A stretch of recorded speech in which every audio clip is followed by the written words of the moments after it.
আজকের মিনি ব্লগে তোমাদের দেখাবো অনেক দিন আগের কাটানো একটা সুন্দর মুহূর্ত। শান্ত প্রকৃতির মাঝে লুকিয়ে থাকা এই সুন্দর মন্দিরটায় যখনই পা রেখেছিলাম, মনটা অন্যরকম এক শান্তিতে ভরে গিয়েছিল।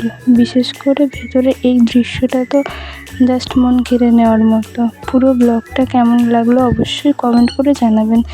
টাটা, বাই বাই, আবার পরের ব্লগে দেখা হবে।